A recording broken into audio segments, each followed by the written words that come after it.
Kamusta? Dito tayo ngayon sa Motor Central. Dito yan sa Biñan, Laguna. Ito po pinakamalaking Motor Central. Multi-brands na po ito. Andito na yung mga Honda, Kawasaki, Suzuki, Badja, at Kimco. Kahit Kimco meron dito. Multi-brands na to. Kompleto dito. May mga motorsiklo, iba't ibang klase. At meron din yang service center. Kung magpapaservice kayo ng motor nyo, available dito. At may e-bike rin mga bossing. Tingnan nyo naman. Hindi lang motorsiklo. Hatatsu e-bike. Pwede rin po kayong maka-avail dito. At syempre, ang pakay natin dito, yung pinakabagong kulay ng Raider R150.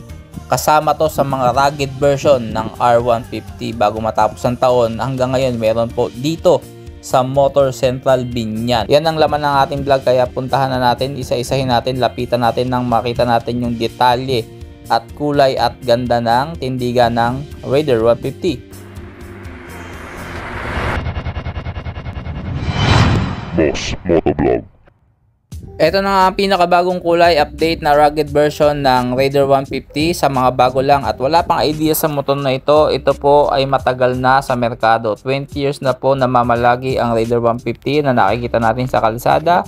At pagka gano'n ang detalye ng motor at pinagmulan, may napatunayan na, sabi nga nila, yung tibay at forma at tikas talagang tinangkilik ng masang Pilipino. At sino ba naman tayo na hindi mahuhumaling sa ganda at tindig nito. Napakaganda po. 150cc ito na motorsiklo, underbone category po ito at madami din kakompetensya ito sa market. Nandiyan ang pinakabagong Winner X na full pack ng specs and features. Meron ding Sniper 155 at yung iba pang mga China brands gaya ng BF3i, Venelli 150 na underbone din. So syempre, dominante po talaga pagdating sa mga underbone ang Raider dahil nga sa tibay at minapatunayan na rin talaga, At dala-dala pa yan ng Suzuki. Pag sinabing Suzuki, tiwala po ang karamihan ng mga rider dito sa brand na ito. May tatlong kulay po na nilabas ang rugged version na ito at ito yung pinakabago, pinakahuli. Kumbaga na-feature na natin sa channel natin yung dalawa pa na nauna. Hanapin nyo lang dyan yung mga Raider natin. Meron din yung color maroon at meron din yung color gray. Tapos ito nga yung pangatlong kulay na rugged version. So ganun pa rin, 150cc ang makina, double overhead cam, 4 valves at kayang sumipan ng 18 horsepower. 17 ang mga gulong, naka-disc brake na po yan, harap at likod. Tubeless na rin po yan, At madami akong naririnig, nababasa ko din yung mga comment nyo na bakit hindi pa gawing ABS. Kasi nga yung ka-competitor nito na si Winner X naka-ABS na, full pack pa ng specs and features, may bank angle sensor, may sleeper clutch. Syempre pagka inilagay din natin to sa Raider, expect din natin na magtataas ang presyo. Kung ito ay mabibili mo ngayon na 119, baka pumalo ng 135,000 kung meron siyang mga specs and features na kagaya ng mga nabanggit sa Winner X, Pero sa tingin ko, it's about time na rin para mag-upgrade ang Raider, Kumbaga mahaba-haba na rin namang naging dominante ang Raider sa Pilipinas. Kumbaga nag-upgrade na lahat. Sana hindi magaya sa Nokia itong Raider 150. Kailangan na rin niyang sumabay sa mga trending na specs and features, lalo na pagdating sa safety. Tama, hindi basta-basta nasisira ang makina ng Raider, lalo na kung stock lang at pang araw-araw na biyahe lang, hindi ka naman lagi nagwawalwal. Immortal po ang makina nito. Pero pwede ka naman magdagdag ng mga safety features. At syempre, kung magdadagdag ka, dagdag din ng bayarin. Dagdag maintenance. Malalim ba ang bulsa mo? Pag tumitig ka sa motor mo, panigurado may kulang na naman.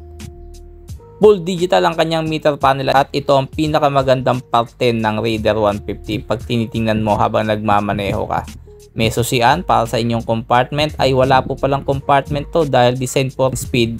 Wala po kayong malalagay na kahit ano dyan. Bibili ka lang ng top box para meron kang compartment. Sa ilaw niyan, integrated na po. LED yung mga ilaw pero yung signal light bulb type pa po. 765mm ang seat height, kaya kahit ordinaryong Pinoy na 5'3", 5'4", 5'5", pasok na pasok po dito.